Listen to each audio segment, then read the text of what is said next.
안녕하십니까. 지성과 영성을 추구하는 신학 박사 나유섭입니다. 오늘은 마태복음 5장 21절에 있는 첫 번째 반제에 대해서 한번 설명을 드리도록 하겠습니다. 여기에 보면 옛사람이 말한 바 살인하지 말라 하는 말을 너희가 들었으나 나는 너희에게 이르노니 그러면서 내용이 진행이 되고 있습니다. 여러분, 살인에 대한 내용이 처음 여기에 나왔습니다. 마태복음 저자는 왜 살인에 대한 내용을 먼저 언급을 했을까요? 제가 생각할 때는 아마도 십계명 가운데 부정적인 표현을 통한 계명이 먼저 살인과 연관돼서 나오기 때문인 것 같습니다. 내 부모를 공경하라. 그다음 살인하지 말라. 간음하지 말라. 부정적인 명령이 나오죠. 아마도 그것 때문에 제일 먼저 살인에 대한 주제를 다루고 있지 않는가 저는 그렇게 생각을 합니다. 아무튼 여기서 이야기하는 살인은 남의 생명을 물리적인 방법으로 빼앗는 것이죠. 육체적인 생명을 강제로 중단시키는 것이 살인입니다. 뭐 칼을 찔러 죽이든 돌을 때려 죽이든 간에 목 졸라 죽이든 간에 아무튼 여러 방법을 통해서 다른 사람의 생명을 자기가 억제하는 것이죠. 생명은 하나님께 속한 것인데 사람이 다른 사람의 생명을 취한다고 하는 것은 있을 수 없는 일입니다. 그렇기 때문에 살인하지 말라라고 하는 계명을 가장 먼저 십계명에도 부정적인 명령 가운데 적은 것이 아니겠는가 이렇게 생각을 합니다. 여기서 우리가 깊이 생각을 해봐야 할 것은 살인은 에덴 동산 밖에서 일어난 첫 번째 범죄이기도 했습니다.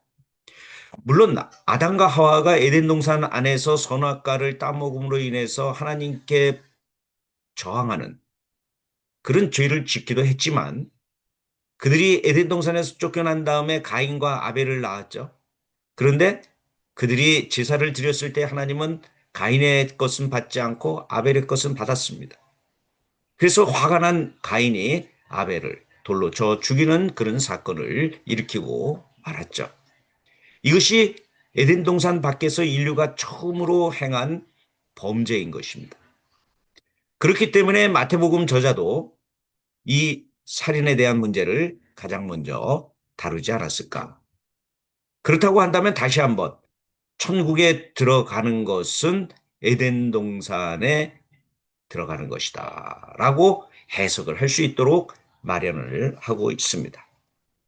아무튼 이러한 살인의 문제는 큐에는 없었습니다. 사도 바울도 살인에 대한 계명을 별로 발전시키지 않았습니다. 뭐 예수께서 유대인들에 의해서 죽임을 당했다라고 하는 표현은 데살로니가전서 2장 15절 앞뒤에 있지만은 그렇다고 해서 각 개인에 대한 어떤 살인에 대한 교훈을 가리키지는 않았습니다. 그런데 마태복음 저자는 이 살인에 대한 계명을 아주 중요한 계명으로 여기에 제시하고 있죠. 이것은 아마도 마태복음 저작 당시에 유대인들에 의한 제자에 대한 살인도 일어났을 수도 있지 않았을까? 저는 그렇게 생각을 해봅니다. 왜냐하면 우리가 잘 아는 바와 같이 예수께서 성전과 재단과 성전 사이에서 죽은 사가랴에 대해서 언급하는 것을 볼 때에 예수의 제자들 가운데서도 순교를 당한 사람들이 있었던 것이죠. 아마도 마태복음을 받은 마태 공동체 안에도 예수의 교훈을 따르다가 유대인들에게 살해를 당한 사람들이 혹 있지 않았을까? 이건 제 추측입니다. 뭐 사실을 바탕으로 해서 한 것은 아니고요. 그러나 아무튼 중요한 주제이기 때문에 제가 그렇게까지 생각을 해보는데 뭐 꼭 받아들이실 필요는 없습니다.